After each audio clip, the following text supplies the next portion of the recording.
Welcome, ladies and gentlemen, back to the Valley of the Judged. I am your one and only gaming monk, better known as Mildra, and with me I have 1, 2, 3 brothers and sisters. Ha ha ha ha. We have our resident three-eyed dispenser of dad jokes, good brother Joe. Hello. We have the man behind the Wanderer's Library, good brother Sig. I'm back once again, folks. How's it going? And the dragon who seems to adorably try and out chaos me. Good sister Tabby. Hee hee, I do like to try to out-chaos people. She chaoses me all the time, and I have to deal with it. Mm-hmm. And yes, you do. Hee hee. Sounds like a personal problem. Yep. Also, It is. Also, hold on one moment because the reactive is not reacting the way it should. I just was no. like, my mouth is just open. It's just a normal day at the office for me. Take two. I mean, we're in the business of Phrasing. yapping, so. Yeah. You're the one who took it that way. So, last time around we did a bit of the introduction and a bit of the core mechanics of Draw Steel, which I think we enjoyed what we saw with that tease that we got early on, especially the fact that Draw Steel is very dedicated to being what it wants to be and nothing else, and is very aware of what it wants to be from what we saw. And we did technically cover character creation, but not really because there wasn't really the stat material in what we covered. At least not in the usual sense. Some of that will be covered here when we get through both ancestries and backgrounds. And first off, I'd like to point out how much I love this little stained glass representation of all 12 ancestries we have in the book. It is really cool. Mm-hmm. And obviously, after going into a bit of what ancestry is, then we have a paragraph each for each of the ones, which is going to be devils, dragon knights, dwarves, woad elves, high elves, hakans, which I guess I'd liken them to Goliaths, just made more of stone. Humans, Memoneks, which are machine folk, I suppose. Though not exactly the same kind of machine folk as like Warforged from the description that's given here, where they're made of metal, marble, glass, and other inorganic materials. Of course, orcs, polders, which are the small folk, revenants, and time raiders. My favorite. We are the Time Raiders. We traveled all the way through time to call you a cracker. Hey! I mean, yes, I can travel through time, but that's not what I do. Okay, alright. Can I call myself a time bandit instead?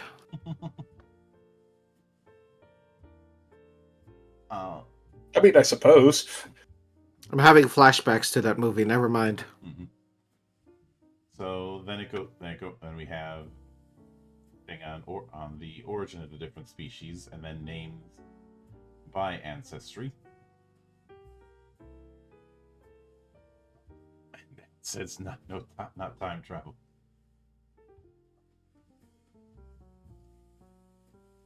Listen, we have the ancestral ability of doing the time warp Mhm. But at then- any given God, time. no! Let's do the time warp again. Mhm. Sorry. If you were in the same room with me, I'd be throwing toast at you, Tabby. She's across the house from me. I can't throw toast at her. Or tortillas. So we have examples, not just on the names, but also on the naming conventions for both names and surnames for the different races, as well as the height, weight, and life expectancy. I already have to call shenanigans because apparently the highest height for humans is 6 feet. Mm. Like 5 foot to 6 foot. I guess that goes with most, but But not in your case. no. I mean, it also says Dragon Knight can only be up to 7 foot, and we all know Dragonborn can be taller than that anyway. So Yeah. And when it comes to size and speed, the size is 1m, so medium size, and the speed is 5, and the stability is 0. We'll get to those later. But the other thing to note is that each ancestry has one or more signature traits, as well as 3 ancestry points to spend on individual ancestries, and each one has its own little list.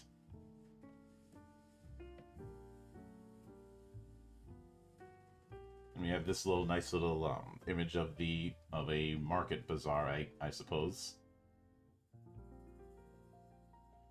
And first we have the devil.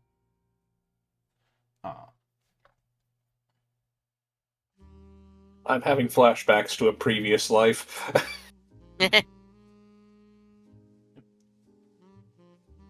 So for those who want to do something akin to Tieflings, though I will always prefer the 4th edition version of Tieflings over the 5th edition version. Mostly because they actually had us. Yes. And if you'll indulge me in going off on a bit of a tangent, let me explain why. Sure. You tangents? Never. The 5th edition version is just yet another half demon.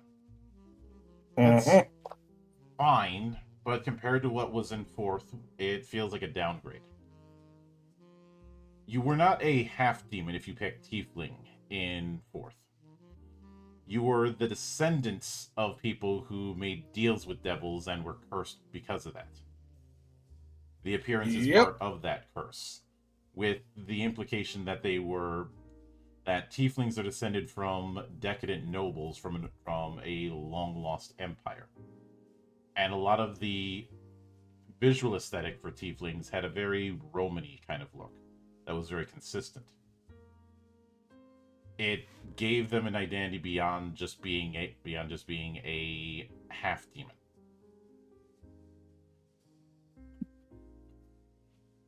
There's nothing wrong with doing the whole half demon thing, but I felt it was far more interesting that they went beyond that.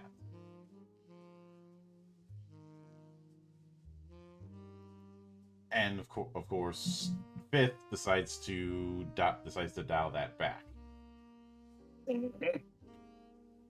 But each of the races will, and I'm calling it races because saying ancestry so many times just doesn't roll off the tongue as easily.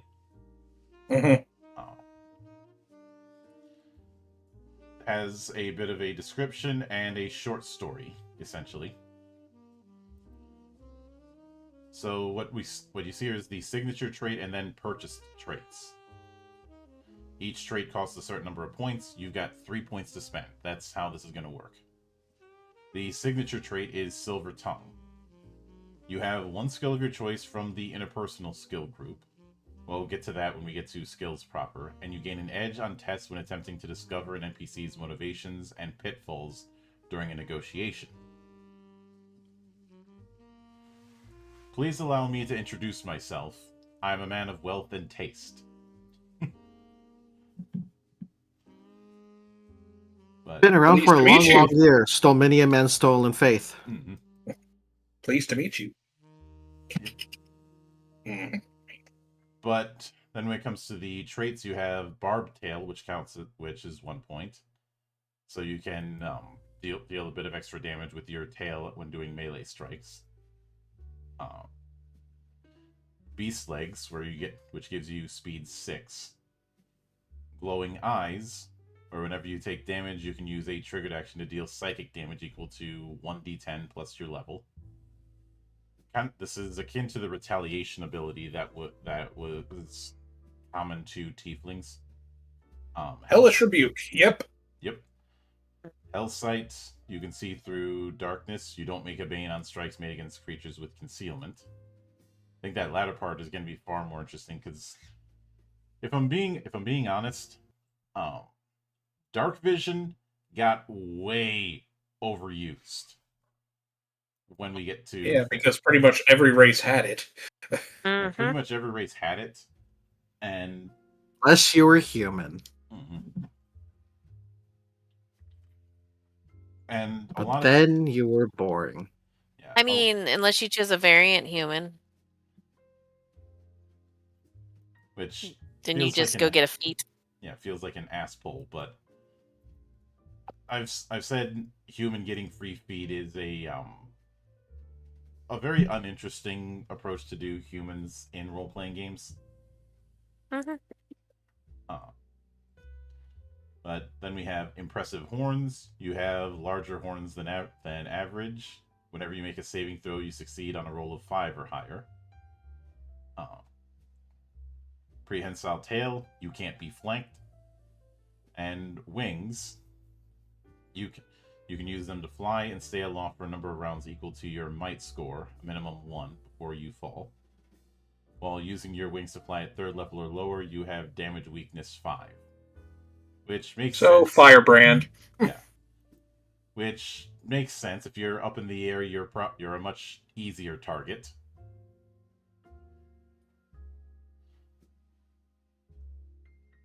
Prehensile tail. It's the thing that Melik had. But then we get to Dragon Knight, which is very much the Dragonborn. And Dragonborn is another one of those cases where from 4th to 5th it got a downgrade. Because you know how I said the tieflings were implied to be descendants of an ancient empire? Yep. Same thing with Dragonborn.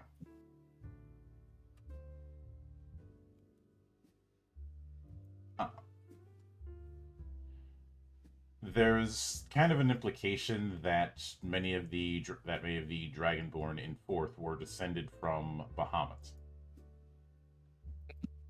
And there was a full-on Dragonborn empire at one point.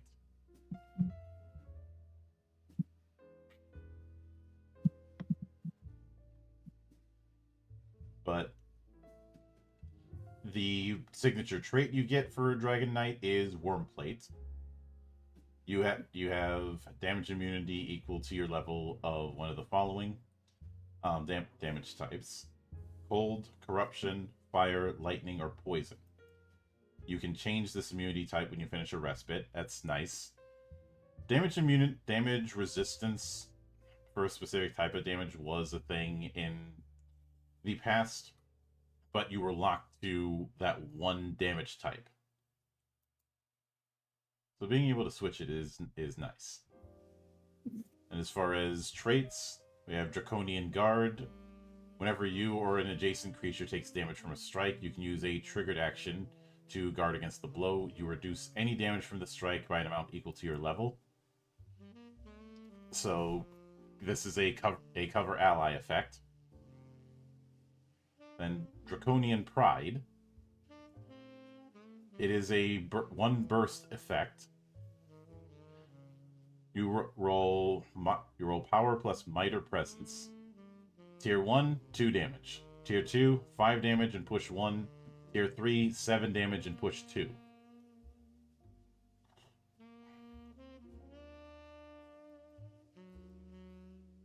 Or you have Dragon Breath, which is a three square cube within 1. So close blast 3. Uses might or presence. Either does 2 damage, 4 damage, or 6 damage. And you can choose the damage type from acid, cold, corruption, fire, lightning, or poison. But but unlike some cases, Dragon Breath does not appear to be a once per encounter kind of thing. Neither did Draconian Pride. Both of those were in 4th, and spoilers, I'm going to be making a lot of parallels between this and 4th edition, because it feels like a lot was drawn from 4th in this.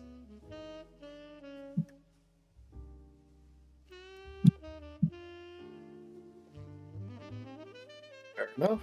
Yeah, but there's also prismatic scales. You get 1 more damage immunity from Wormplate.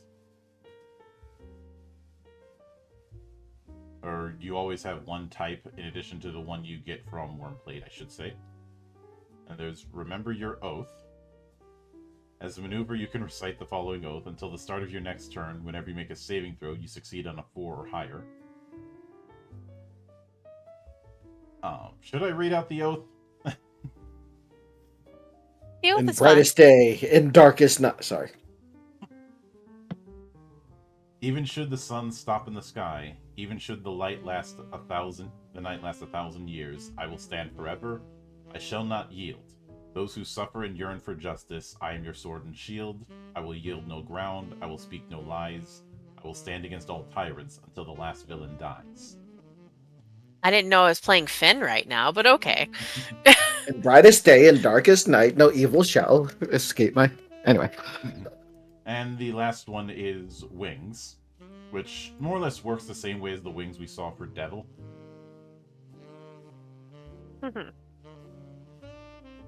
I do, but even with the whole reciting the oath thing, I do like that Dragon Knights are living up to the name. Yeah. Mm-hmm. Yep. Unlike Masked Rider. Don't you dare bring that heresy in my house.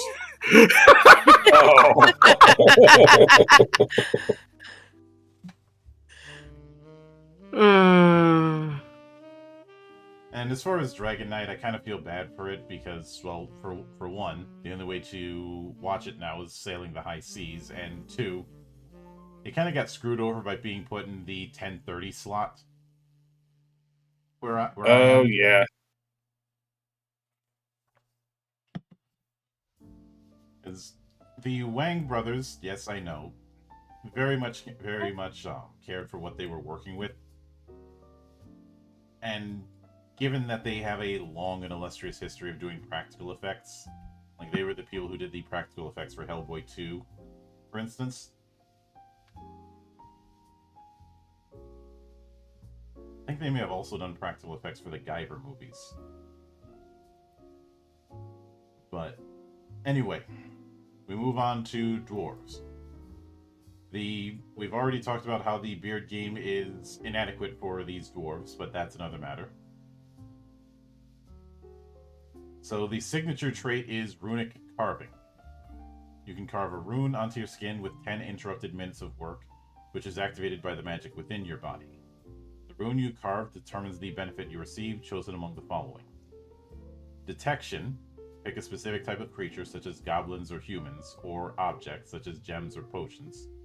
Your rune glows softly when you are within 10 squares of any creature or object of that type, even if you don't have line of effect to the creature or object.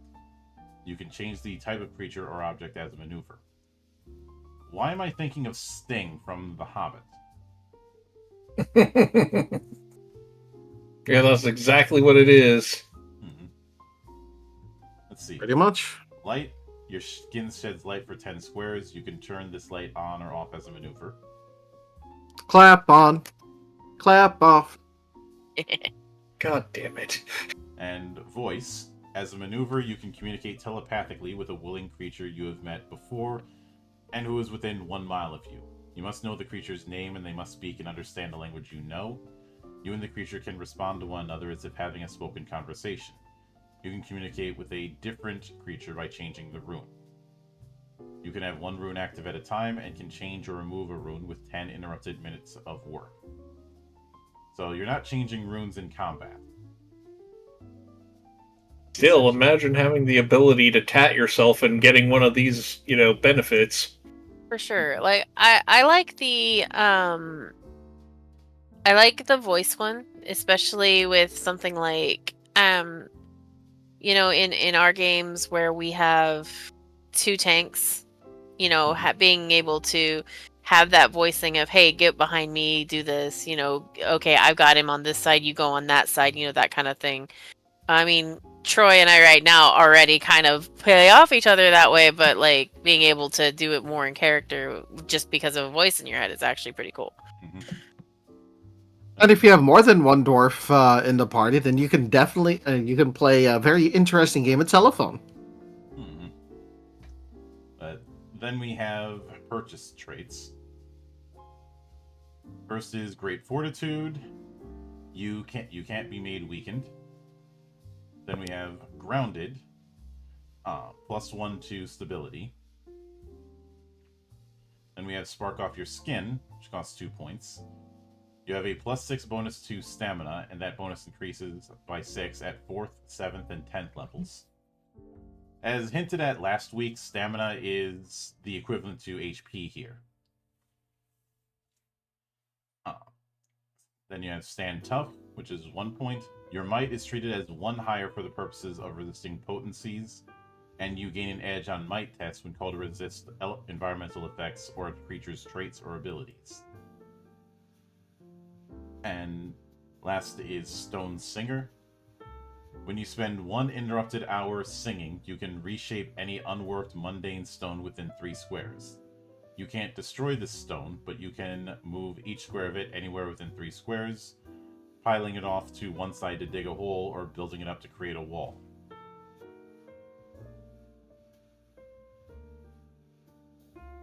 Dig your hole, I'll build a wall.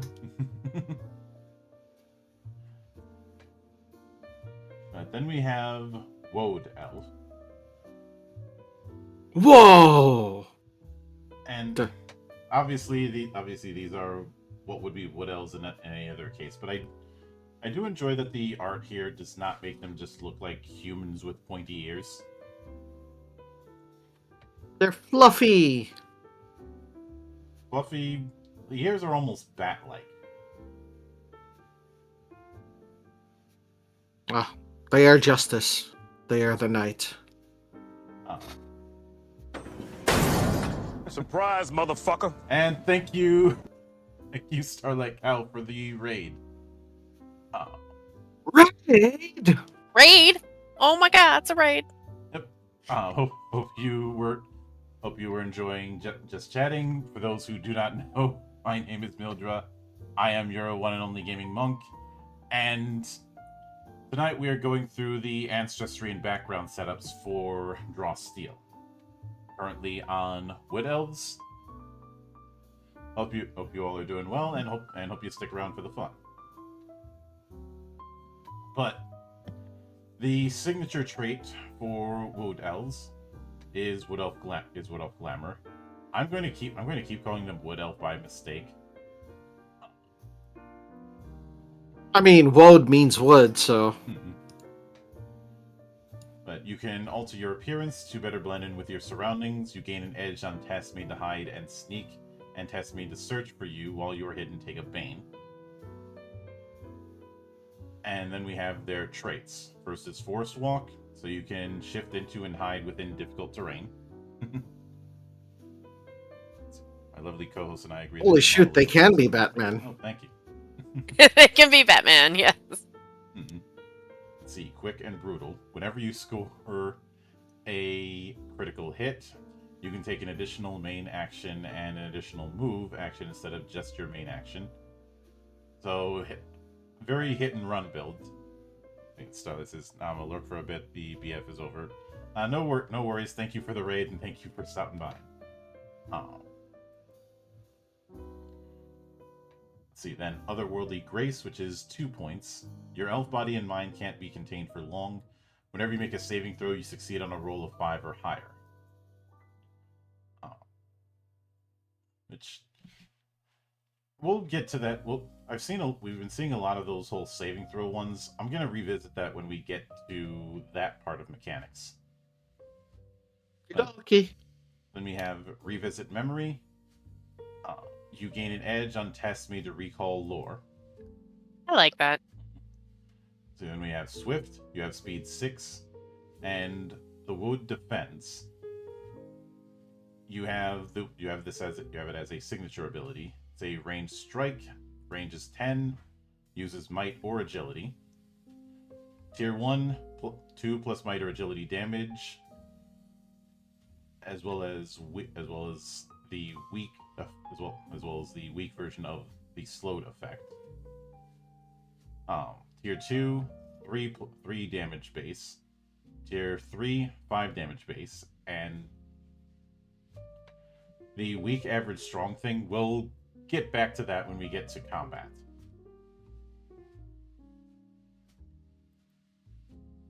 But we already covered the Wood Elves, so we may as well cover the High Elves. Ish. Mm-hmm. Don't give him that. You're the one who makes fun of them all the time.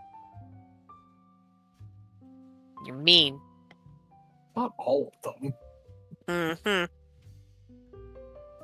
Of course, we're talking about the elves in Elder Scrolls. Fuck them.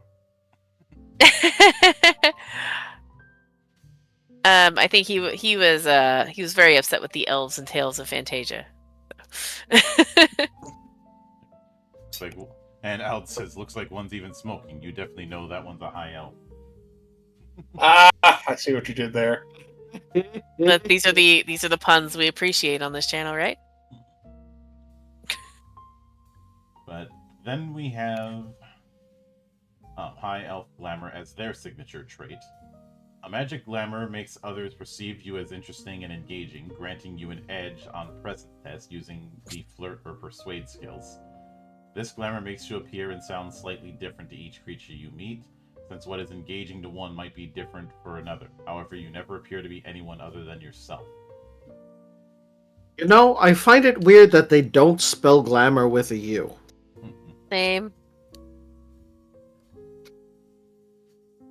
But then we have, for the purchase traits, the first one we have is Glamour of Terror for 2 points. When a foe strikes, you can reverse the magic of your glamour to instill fear into their heart. Whenever you take damage from a creature, you can use a triggered action to make that creature frightened of you until the end of their next turn.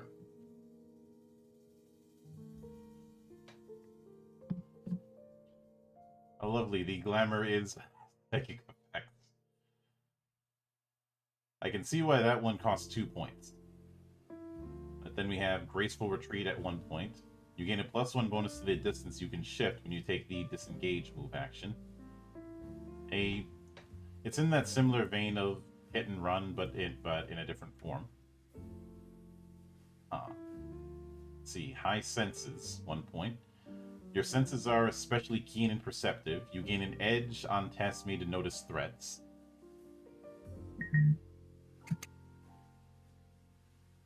Alright.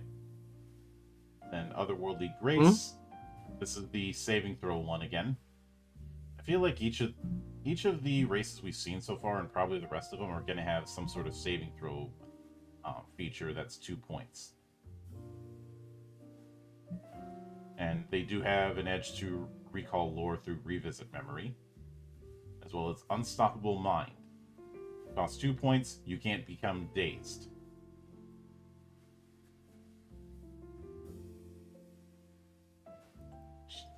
Alright, that's pretty typical of High Elves. Yep. But then we have the Hakan. This is one I was very interested in seeing, since, like I said, the Goliath is the closest analog I can think of, but even that doesn't feel 100% right. The It's time to oil up. It's immediately what I think of when I see the name. Yep. But their signature trait is big. Your size is 1L. So you have a large profile instead of a medium profile. Are they big and loud? Probably. But They're big. Yep, their trait is all is a feather. Costs 1 point. You gain an edge on tests made to lift and haul heavy objects. I wonder if I would house rule it that you also gain an edge when throwing heavy objects. That'd be interesting. Mm-mm. If only so you can have a character pull the age-old gag of the French, "Faites la vache." Yes.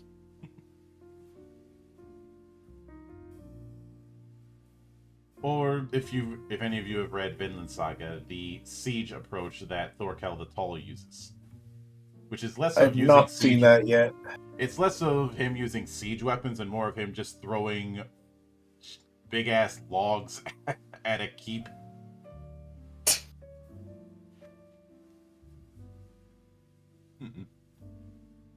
It's the race that has the ability that it can't die until it gets to a certain part in the story, and by the end of that part you have to die. Looks like it, since one of the bigger entries it has for traits is Doomsight. Working with the director, you can predetermine an encounter in which you will die. When that encounter begins, you become doomed. While doomed, you automatically obtain a Tier 3 outcome on tests and ability rolls, and you don't die no matter how low your stamina falls. You then die immediately at the end of the encounter and can't be returned to life by any means. If you don't predetermine your death encounter, you can choose to become doomed while you are dying with the director's approval. Doing so should be reserved for encounters in which you are dying as a result of suitable heroism, such as making a last stand against a boss or saving civilians, or when the consequences of your actions have finally caught up to you.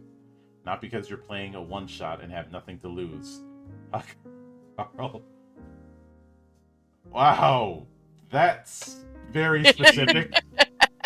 Yeah, very. Just a little. I do like this. This is very unique, meaning you could basically go out like a badass. It's the Tella and Galuf.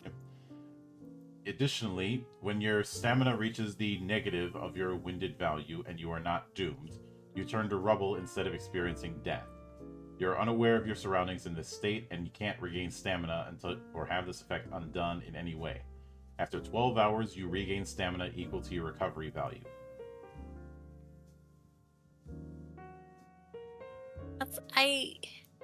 So you fall to pieces and then you pull yourself back together. Yep. I like it. I hate it, but I like it all at the same time. Physically, not emotionally. It's very unique, I will say that, and I kind of dig it, actually. Mm-hmm. I can see This is not where I am doomed to die. Yep. This is where he's doomed to die. But then we have Forceful. Whenever you force move a creature or object, that force movement distance gets +1 bonus. Oh god, it's Chad version of Arthur Dent. Yeah, then we have Great Fortitude. You can't be made weakened. Then Stand Tough. Your might score is treated as 1 higher for the purposes of resisting potencies. And we pretty much had a similar thing with the Dwarf. And how it says, or go like the last Carmine brother in Gears of War 5 and accidentally drop a toaster in your bathtub. I played Gears of War 5, so I'll take your word for that. I didn't even know that, but now I don't even have to play Gears of War 5. Mm-hmm. So, then we have Human. And that I like the bird. Yeah, that is a very interesting burb. And hello there, Rainy. Welcome to the party. And the day has been pretty good. It's just, We are currently just going into the ancestries and backgrounds for Draw Steel. But the signature trait for human is Detect the Supernatural. In maneuver, you can open your awareness to detect supernatural creatures and phenomena. Do. It's just raining by to say hello before I head back to rest. Oh, no worries. Until the end of your next turn, you know the location of any supernatural object or any undead, construct, or creatures from another world within 5 squares. Even if you don't have line of effect on the object or creature, you know if you're detecting an item or creature, and you know the nature of any creature you detect. Race is having fun? Yes, doing this kind of thing is always fun. Yeah, it is. So, when it comes to detect the supernatural, I keep getting reminded of those infamous GMs who, when you pick up a magic item, says that the item has a mysterious aura, but they never explain it. It's just like Ilmater's Fork. Just has a natural glow aura, but does nothing. Hey, do not insult Ilmater's Fork. But, and for the purchase traits, we have Can't Take Hold, which is 1 point. You ignore temporary difficult terrain created by magic and psionic abilities. Additionally, when you are force moved by a magic or psionic ability, you can reduce that movement by 1. Have fun. Oh, thank you, and stay frosty. Then we have Determination.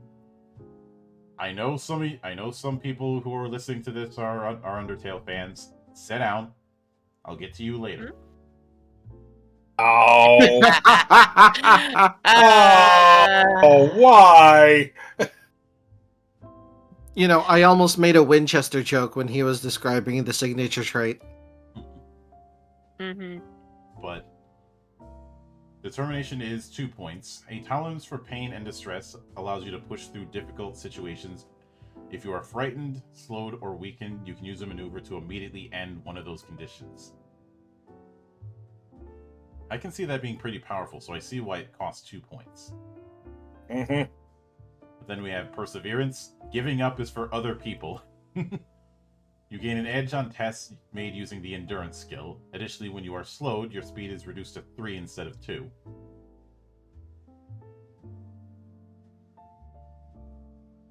Then we have Resist the Unnatural, which is, again, also 1 point. Whenever you take damage that isn't untyped, you can use a triggered action to take half the damage. And Staying Power, which is 2 points. You increase your number of recoveries by 2. Given the way recoveries work, that's a big damn deal, so I can see why that is 2 points. But I could see human being used as a kind of anti-mage build. I can see that. I can also see that. Or just stubborn bastard in race form. So me. Yeah, but I can see that. Then we have the memo. Thanks, Joe. It wasn't me this time. It was someone reading my mind. Thanks, Calling Joe. my ass out. Listen. I was trying to continue the bit, okay?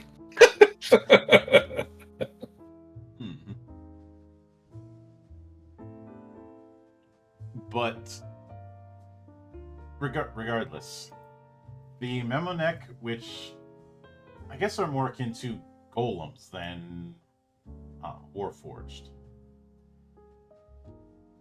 Really, really light golems. Well, golems are different. There's like flesh golems and other kinds of golems as well that are not necessarily going to be big and heavy. Yeah. But it is described that they're not from a normal world. They're from a world that is both alien and where the lakes are seas of mercury. The birds glitter with wings of glass, stretched gossamer thin, and the flower petals are iridescent metal, as flexible and fragile as any rose. Yeah, it says it's Axiom, which in like the Final Fantasy universe is like a 14 at least, is a Thunder Beast. So And here, Axiom is the plane of law. yeah. Yeah, I was about to say that's usually also the name for the plane of law in D&D. Mhm. It especially was in stuff like Planescape, which I Mm-hmm. guarantee you, no matter how much nostalgia there is for it, WotC will never try and make a 5e version of Planescape proper. They don't have the balls Nope. to do it, and anyone who could do it isn't working for them. I learned something new Anymore. today. I forgot about that, or I just didn't know it because it didn't click the plane of law. It clicked of, hey, look, Thunder Beast. Thunder, thunder, thunder, thunder beast. Great, now you got me thinking of the Thundercats we got in the 2010s, and now I'm pissed off.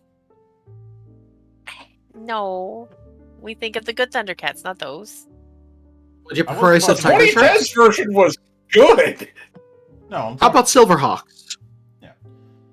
But the 20, I'm thinking of other one. You're thinking of Roar. I was thinking of 2011. Oh, But moving on to the traits for the Memenek, the signature one is Fall Lightly. Whenever you fall, you reduce the distance of the fall by 2 squares. So essentially, they have a natural feather fall.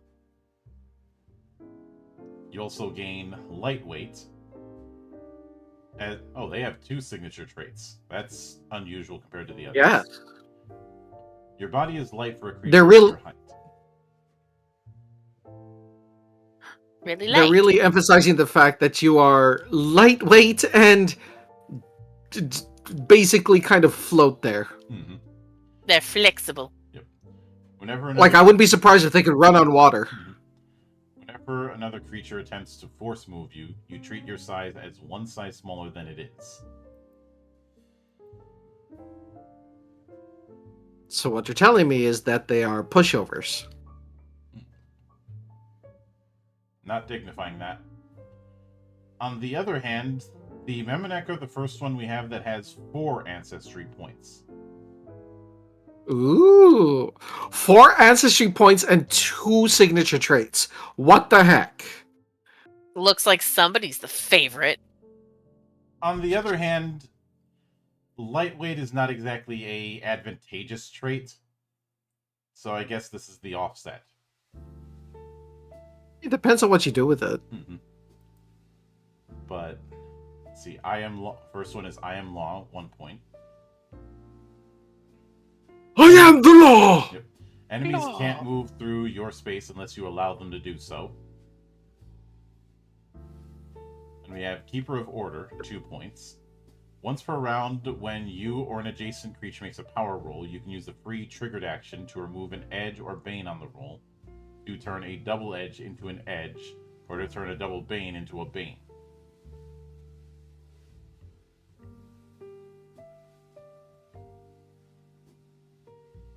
Though it sounds like you can't just remove an edge or a bane from that power roll.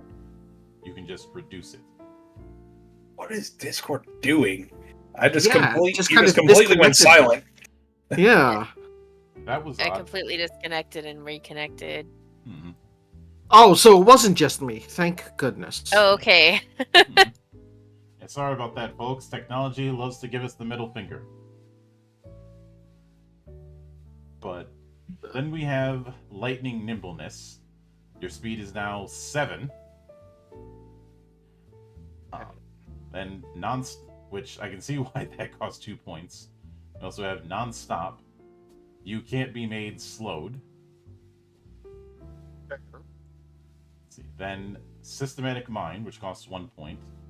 You gain an edge on tests made to parse schematics, maps, and other systematic documents that aren't inherently chaotic. In addition, you treat any language you don't know as if you know a related language. Then Unfazed, which is 1 point. Your ordered mind can't be caught off guard. You can't be made surprised. And lastly, Useful Emotion, which is 1 point. Velopartha, the world sickness, might hinder you, but you know how to turn your pain into something your enemies feel. At the start of any combat, you gain 1 surge. We'll get to what surges are later. The only thing that kind of confuses me is that I am law one, which says enemies can't move through your space unless you allow them to do so. But you're lightweight. So it's like, stop! You can't move through here! Shove out of the way. Maybe you can! I think it's because the of their question association with is law. if it's I am law and they do that, is it like does it counteract the lightweight for enemies, but then you're lightweight for your friends? It's like, oh, somebody's gonna try to throw me, and now I'm able to be thrown like a gnome instead of a human, that kind of thing. I don't think it applies, because I am law is only concerned with enemies moving through your space, not whether or not somebody tries to force move you is another matter entirely. Does that mean people can normally move through your space if you're there if you don't have I am law? Honestly, I think I am law is meant to counterweight lightweight. Looking at it, That's what I was thinking it was. It looked like it was supposed to counteract lightweight. which is probably why it's only 1 point. But then we have orcs. I do appreciate that instead of just doing orcs as the savage race, we have an orc setup that's more akin to Warcraft orcs. And I like Warcraft orcs. They're Klingons. This is a Klingon bard, the Bathleth harp. He's jamming out on the Bathleth harp. But the signature trait for orc is relentless. Whenever a creature deals damage to you that leaves you dying, you can make a free strike against any creature. If the creature is reduced to 0 stamina by your strike, you can spend a recovery.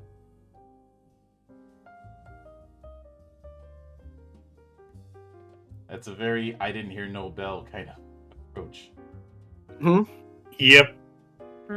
That seems to be pretty typical for orcs in various games. Yeah.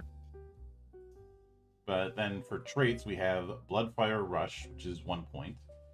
The first time in any combat round that you take damage, you gain a +2 bonus to speed until the end of the round.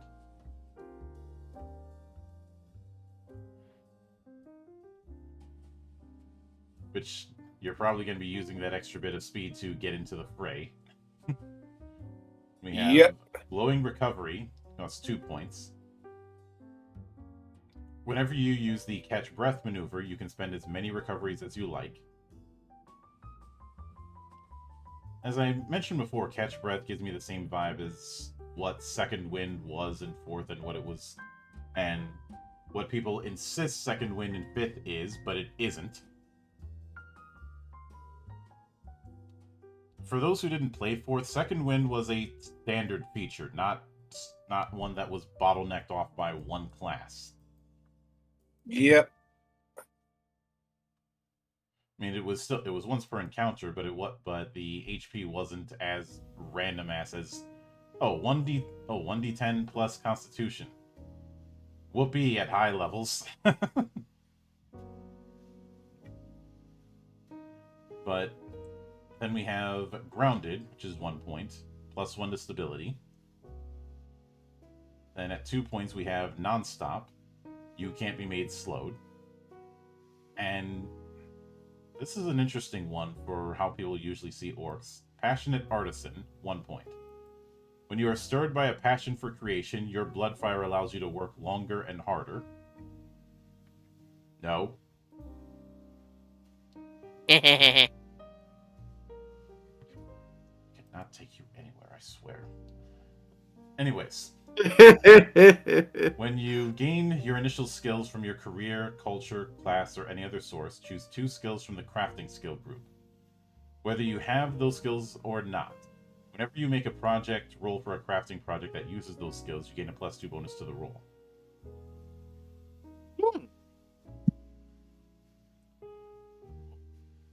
Orcs putting the... Go ahead.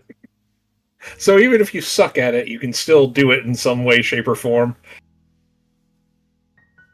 Mm-hmm. Sounds right.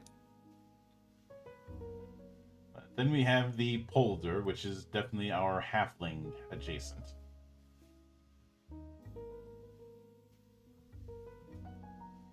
And yeah, they're definitely the short folk ranging 3.5 feet tall. But their signature trait is Shadow Melt. I'm sorry, what? What? You become an actual shadow. You flatten So yourself. they're tiny night elves. You flatten yourself into a shadow against a wall or floor you are touching, and become hidden from any creature you have cover or concealment from who isn't observing you.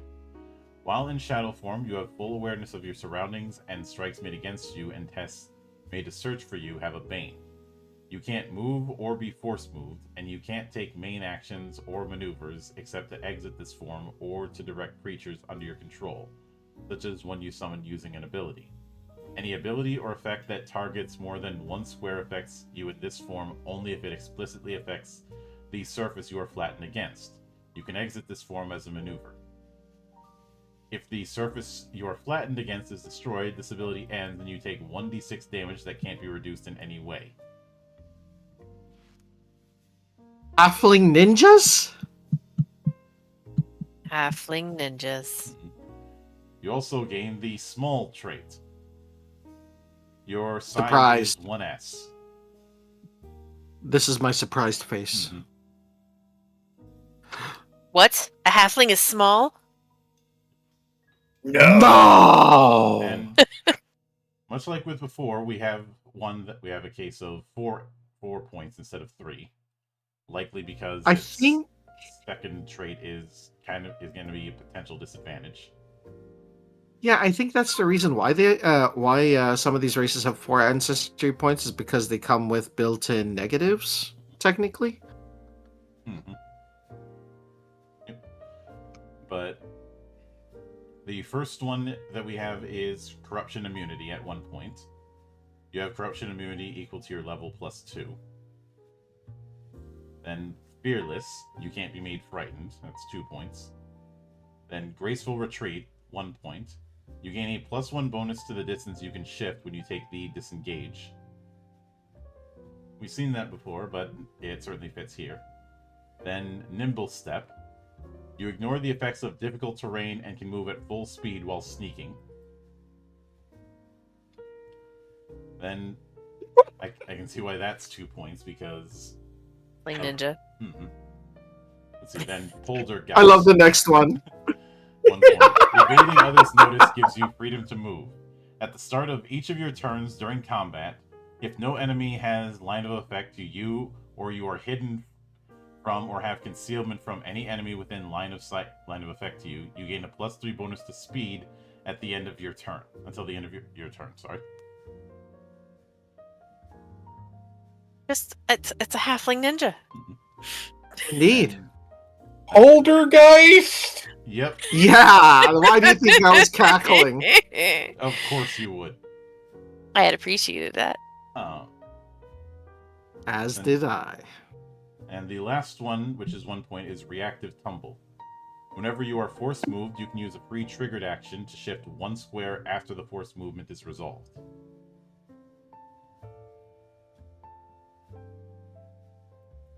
So souls like dodge.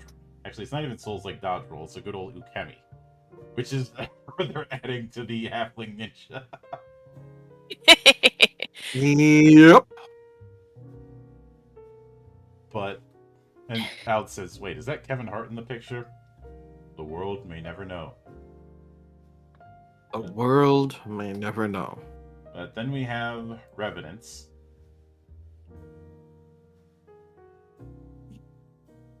Not those kind of revenants, thankfully. Mm-hmm. Just I'm sitting here like that's one of the baddies that are in our text-based game that we're playing is literally a revenant, but not that kind of revenant. Hey, Sig, you feel like checking the closet?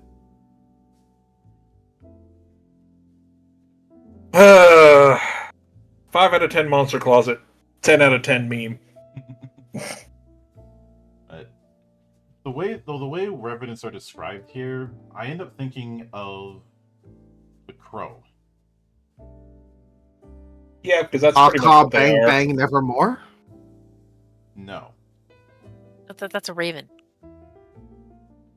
No, but that's a line from The Crow. Oh. Because it talks about how revenants rise from the grave through a combination of an unjust death and a desire for vengeance. I need to give this to my friend now. And unlike D&D revenants, these don't have a year to fulfill their task, otherwise they go back in the ground. Because that 1 year time limit is stupid. Especially if you're going to try and... I agree with that. If you're going to try and tell me that you can run any setting. Mm-hmm. But Revenant's signature trait is former life. Choose the ancestry you were before you died. Your size is that ancestry's size, and your speed is 5. Unless you select one of the previous life traits, you don't receive any other ancestral traits from your original ancestry. You get one more trait, tough but withered. Your undead body grants you immunity to cold, corruption, lightning, and poison damage equal to your level, but you have fire weakness 5.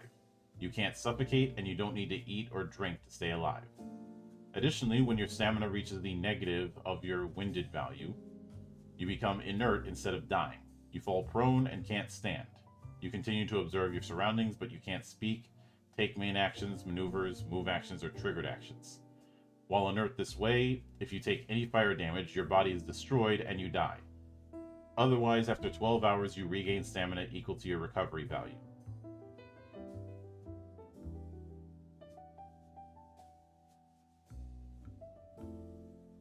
And they have a weird setup when it comes to their traits compared to the others. They have 2 points to spend on traits, or 3 if their size is 1s. Interesting. Okay. I suppose That makes sense, because if your player character dies during the game and they become a revenant, that makes sense. There's also the fact that it's such a massive advantage getting tough but withered. Mm-hmm. But the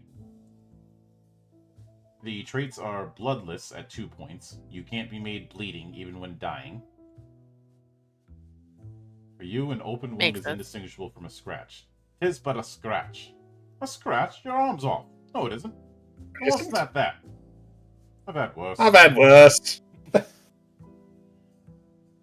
Next we have at 1 point, previous life.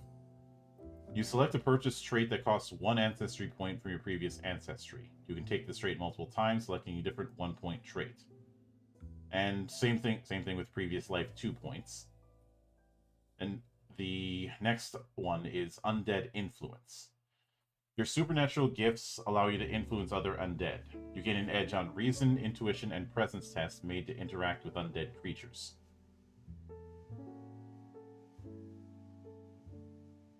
It'd be real funny if like a necromancer unleashed zombies on you, and then you use this and say, "No, attack that guy." Yes, because a revenant character be like, no. Then we About have that. Vengeance Mark, which is 2 points. As a maneuver, you place a magic sigil on a creature within 10 squares. When you place the sigil, you decide where it appears on the creature's body and whether the sigil is visible to only you or to all creatures. You always know the direction to the exact location of a creature who bears one of your sigils and is on the same world. You can have a number of active sigils equal to your level and can remove a sigil from a creature at will, no action required. If you already have the maximum number of sigils activated and you place a new one, your oldest one disappears with no other effect. In addition, you have the Detonate Sigil ability. This is a magic range strike. Range is 10. Does require the target has to be one creature bearing your sigil. It is a power roll that uses either reason, intuition, or presence. Tier 1, 3 damage plus stat, and slide 1. Tier 2, 5 damage plus stat, slide 2. Tier 3, 7 damage plus stat, and slide 3. And the sigil disappears. So slide, does that mean they get pushed away? I believe so. Oh, that's gonna be fun.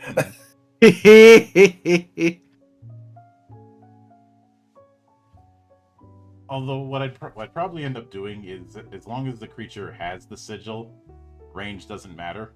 That's a house rule I'd probably put in.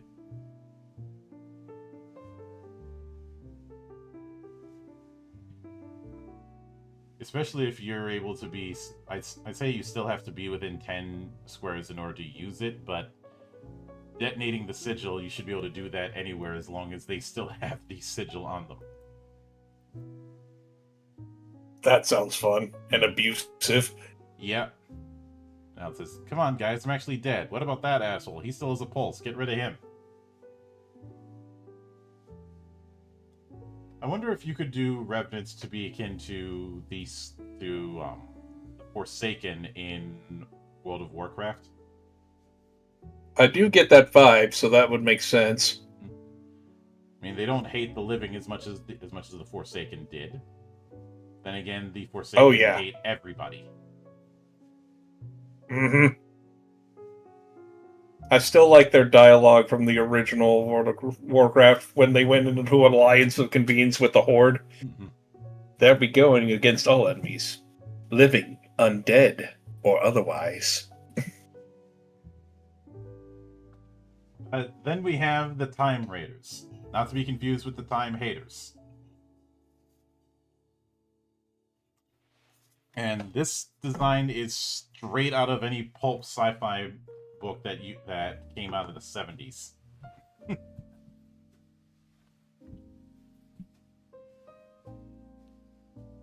There were a lot of pulp SF cover arts that really liked having multi-armed humanoids.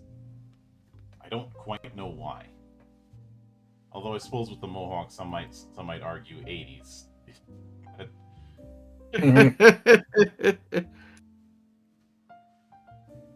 I can especially see it with the chick on the left. Yep.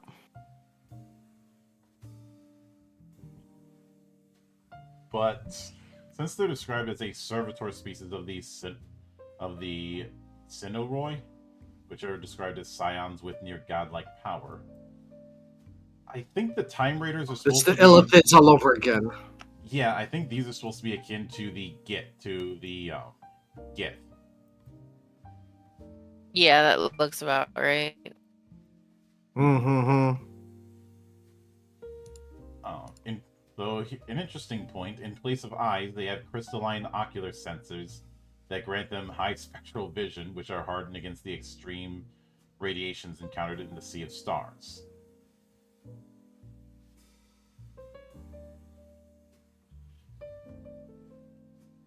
And, of course, the whole four arms thing. Yep. And they have the longest story of the bunch. Are we talking about favorite child again? yeah. This is the favorite child. Like, I feel like they were put in specifically to have some really wacky ass entry compared to a lot of the other races, which are what you'd expect from a high fantasy setting. Then you get these guys who come completely out of left field.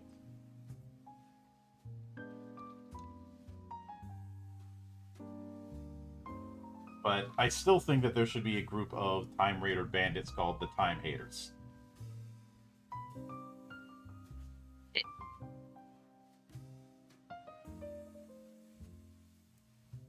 But their signature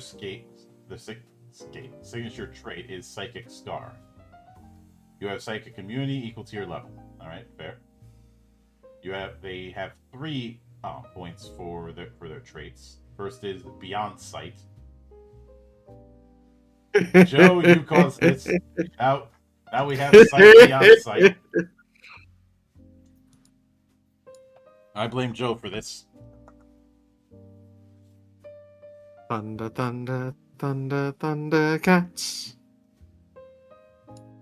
As a maneuver, you can adjust your vision to allow you to see through mundane obstructions that are 1 square thick or less. While your vision is adjusted this way, you can't see the area within the 1 square of you, and you don't have line of effect to any creature within that area. You can restore your usual vision as a maneuver.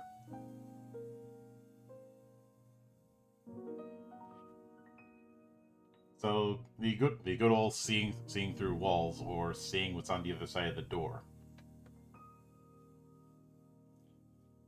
So you do get sight beyond sight. See, then we have foresight. Costs 1 point. Your senses extend past mundane obstruction. It's a weird way to put it. And the veil of the future alike. You automatically know the location of any creature with concealment who isn't hidden from you within 20. I think 20 squares there. And you negate the usual bane on strikes against such creatures. Additionally, whenever you are targeted by a strike, you can use the triggered action to oppose a bane on the power roll.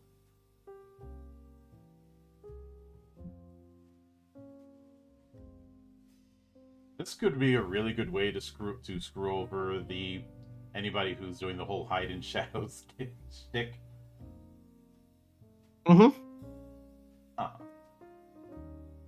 But for all intents and purposes, it's true sight. But then we have forearmed athletics, costs 1 point. You gain an edge on tests that use the climb, gymnastics, or swim skills when you can use all your arms in the attempt. Just imagine someone rock climbing with 4 arms.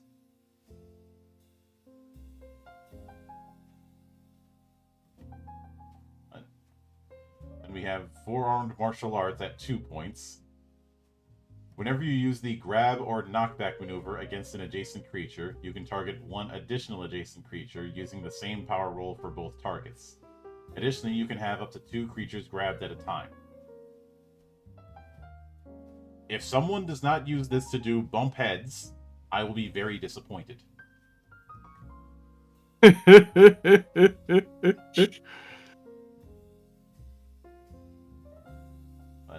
then you have Bionic Gift, which is 2 points. Choose 1 signature ability from the following options. These can be used at will. So we have Concussive Slam, which is a ranged strike that deals damage, but at higher tiers adds push, and at the highest tier adds prone. You could also take Psionic Bolt, which is also ranged. It just does psychic damage and slide. When we get to combat, I hope there's Hadouken. Clear difference between push and slide. Then minor acceleration. You gain a bonus to speed equal to your reason, intuition, or presence score until the start of your next turn. If you're building one of those 3 stats as part of your setup, that will make things very interesting. And the last one is Unstoppable Mind at 2 points. You can't be made dazed.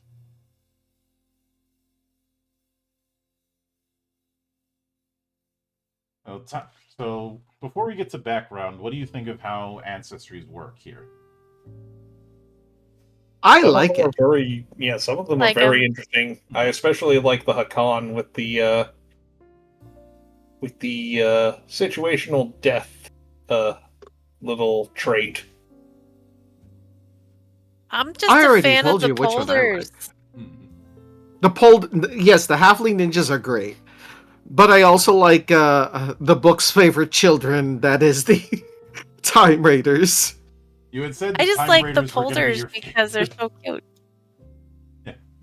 I did.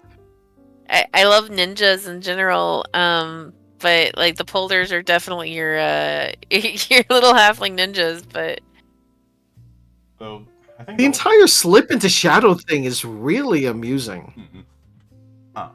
Like, I also really like High Elf, but because of the glamour thing, though, I thought that was cool.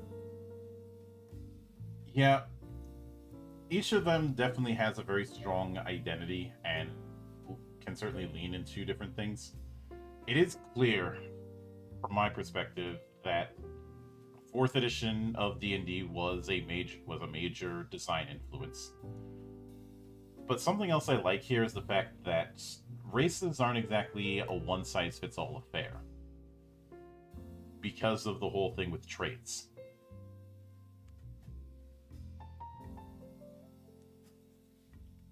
So you can almost do a kind of perk loadout setup before you've even gotten to your class. That's a nice touch.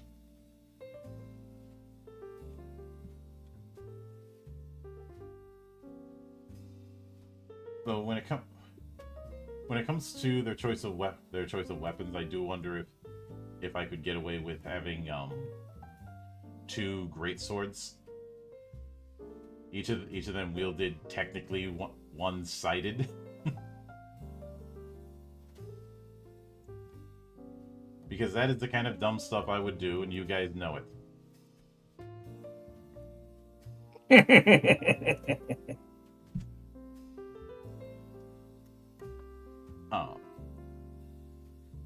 But then we get to background and another stained glass affair. So, background. I like the stained glass a lot. Mm-hmm. Background starts with cultures and then goes into career.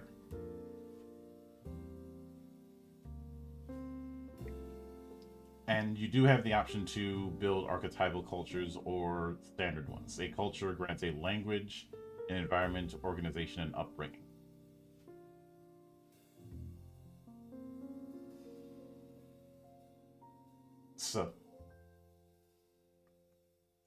So language is self-explanatory. It's the language of your particular culture.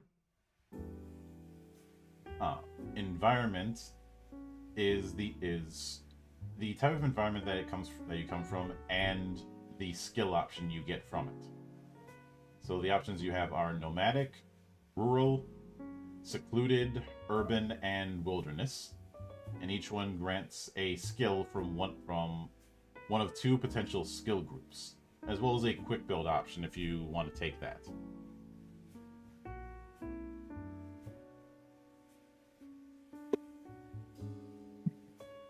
Then there's the organization aspect, which also grants skill options. The organization can be bureaucratic or communal.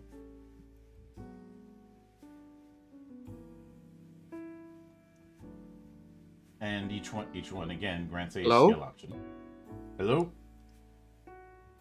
You kind of cut Discord's out. acting up again. God damn it. Well, hopefully you guys can still hear me now. Yes. Yeah. Right, good. Let us continue onward before we get cursed again. An upbringing can be either academic, creative, labor, lawless, or martial. As well as noble. Forgot that one. Though, and I do like that there's a sidebar if you really want a particular skill.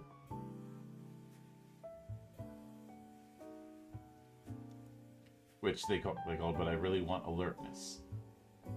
If the culture you create doesn't grant a skill that you want, check with your director about modifying what the culture's aspects offer.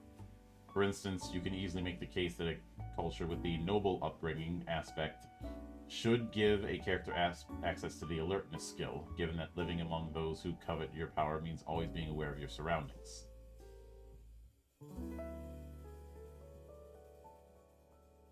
And then we have a bit of a thing on languages in detail, going into some of the standard languages, the languages by particular ancestries, as well as dead languages, i.e. ones that aren't spoken anymore.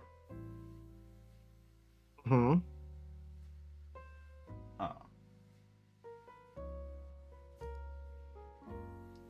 But then the other half of background is careers.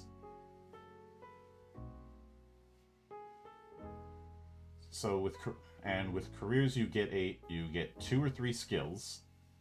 You might get a language. You might also get starting bonus here, renown score. Renown is one of those resources we'll get to much later when we talk about rewards, and it also might increase your wealth score, or project points for putting towards research projects. And regardless, you'll also get one specific perk. Each career also has a potential inciting incident. I look at this kind of thing as akin to what backgrounds were trying to be in 5e but didn't quite hit the mark.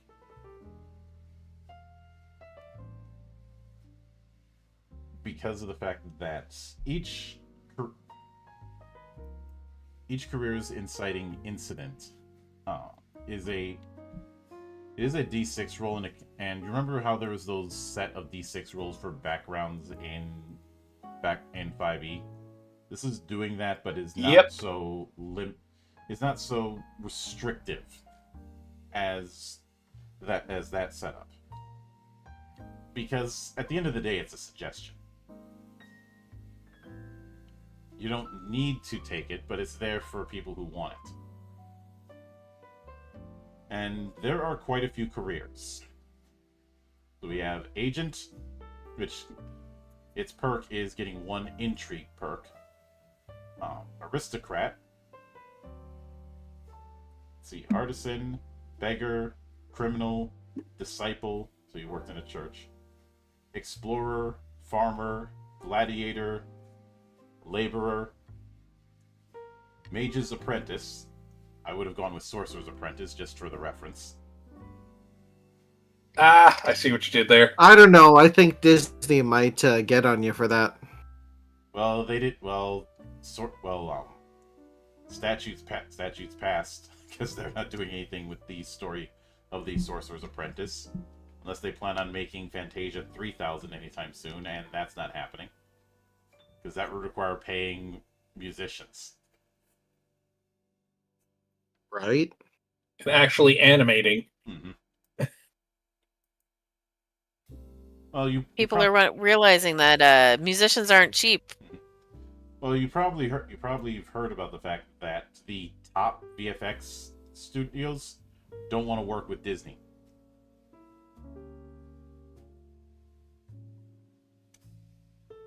And instead work with other studios that are willing to offer them better money. So. Anyway, we have... As a musician, I have to, like, if I'm having to actually ask for compensation, I'm like, it's always awkward because you're just like, I deserve money because I'm a musician and I trained for this for like 20 plus years, but it's like nobody wants to pay you what you're worth. Yeah. It's really annoying. Then we have performer. It is annoying. Politician. A politician becoming an adventurer is an interesting concept, and it's one I've dipped into. Usually somebody who is a senator who survived their assassination attempt, and the assassination attempt after that. Vindictive, aren't we? Listen, all they need to do is overpower things with the power of nanomachines. There we go. I finally got it. Let's see. Sage, Sailor, Soldier, Tinker, Tailor. Oh. Oh, you get to be a magical girl? Great! Warden and Watch Officer.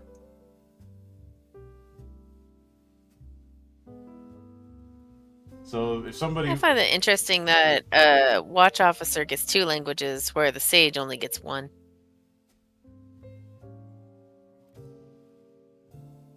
Come on now, Tabby. This isn't Night Shift where you get 1 language for every point of intelligence.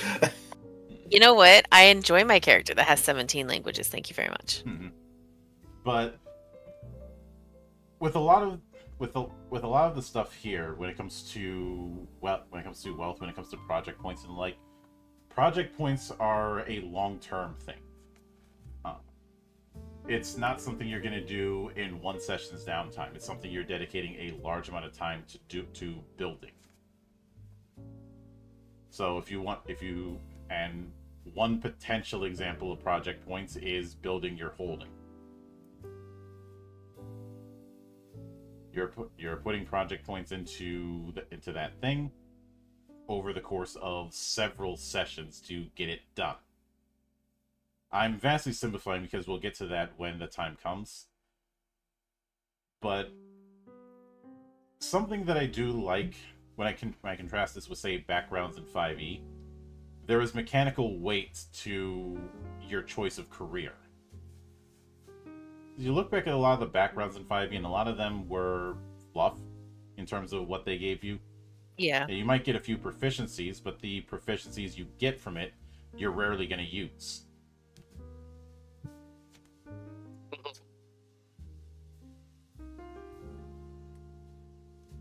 Whereas here, there's a bunch of different stuff you're potentially getting, and also a perk that's in a particular category. Which, once again, means that you can have two people with the same race and background and career, and still not have the same result, even before we get into classes. But when it comes to background, I know we skimmed past a lot of stuff when it came to backgrounds, but what do you think of what we've got? Yeah. I like it. I think it's fun.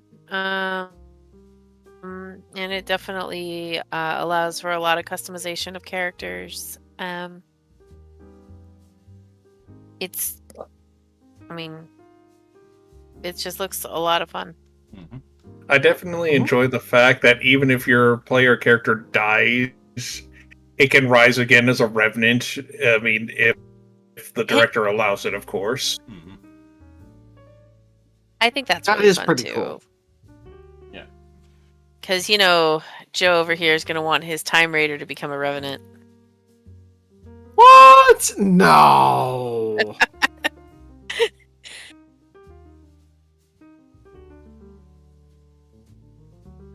How dare you? Gonna be a halfling ninja revenant. A shadow of their Which former sounds self. Terrifying. Yes.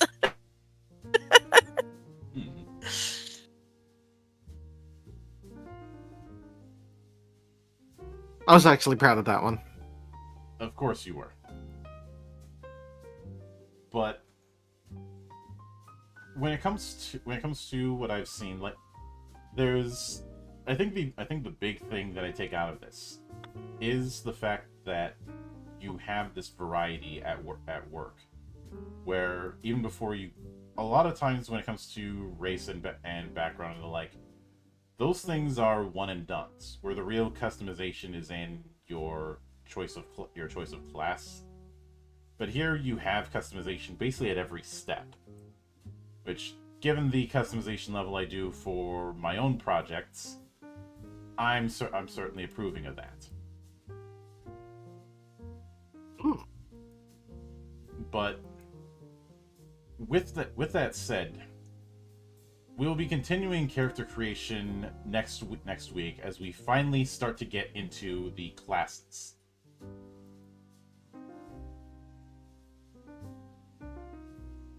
And this is going to be the longest part of this particular deep dive, because there's going to be a lot of classes we're going to be going through. Not as many as some other games, but quite a few. And while some of them are going to be similar to some classes we've seen, it's not going to be a one-to-one.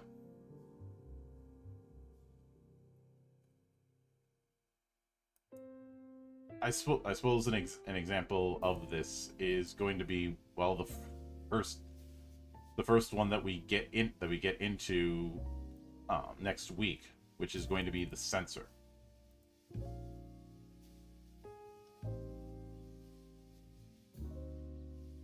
And the reason why we're doing one class for each week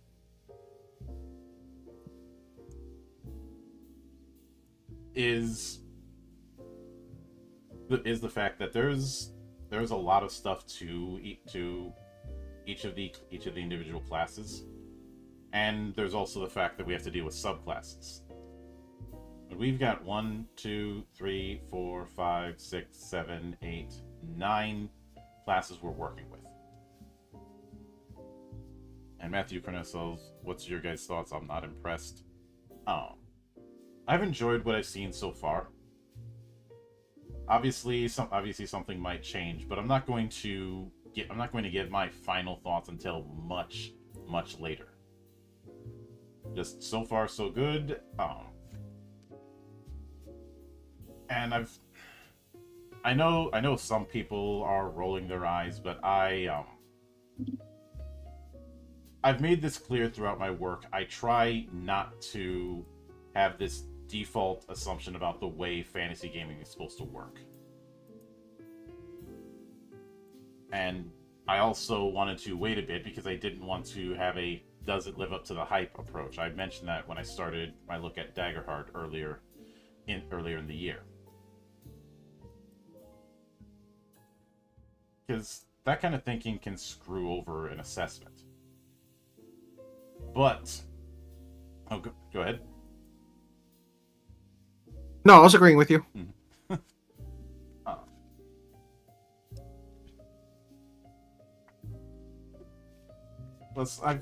I've seen a few people just really twist themselves into knots to say the game's not that great, or find some way to be dismissive. For me, it's a case of if it's good, it's good. And I'm not. I know some people are going to have some bias just because of the people involved. That's not how I work. Games, not names, is one of our mantras. But I will look forward to diving into the censor class and probably dip into some of the things that annoy me about clerics and paladins in other fantasy games, because that does seem to be where it's leaning into. Although I'd say the censor closest analogy is going to be paladin more than cleric, since it talks about a trained warrior devoted to a saint or god.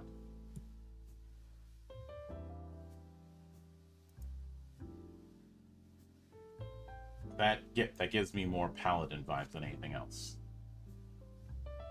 or avenger.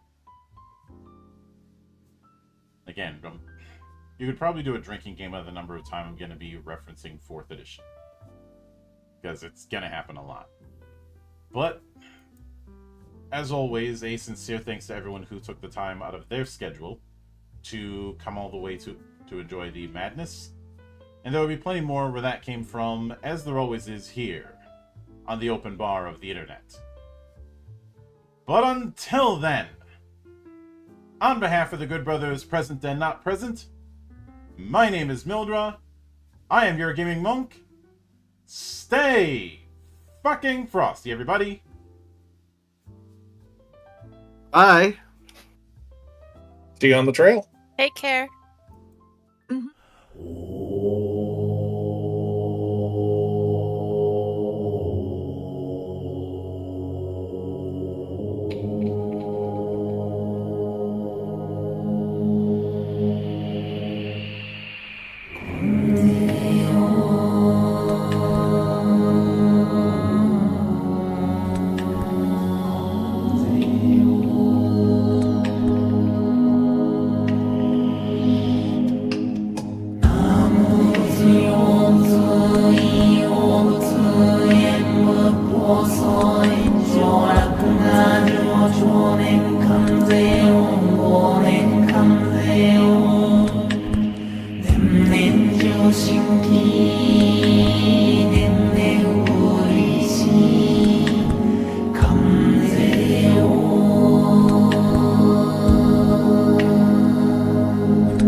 常年関税音忘年関税音年々上新規年々古いし関税音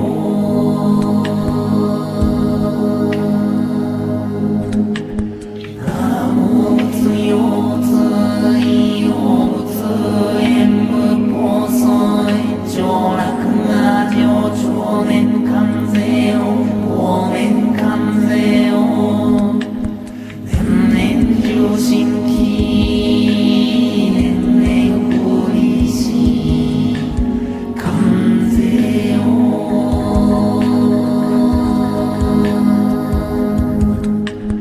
南無仏用仏意用仏縁無法相上楽が上長年関税音忘年関税音年々上新規年々古いし関税音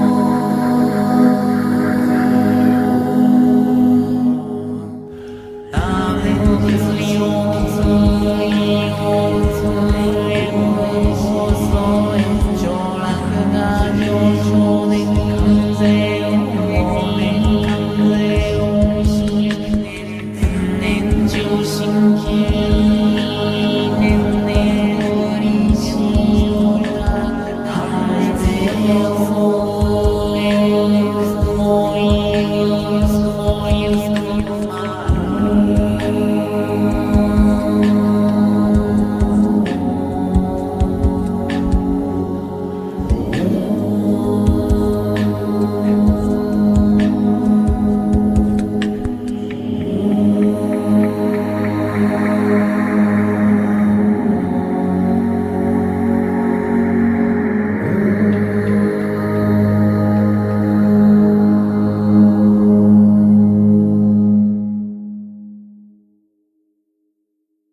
意用仏縁無法相上楽が上長年関税音忘年関税音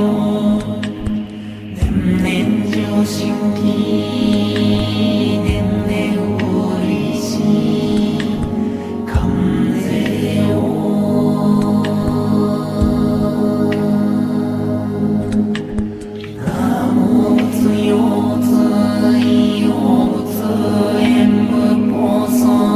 上楽が上長年関税を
遅い上洛な上長年関税を忘年関税を年々重心期年々不利し関税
おむつ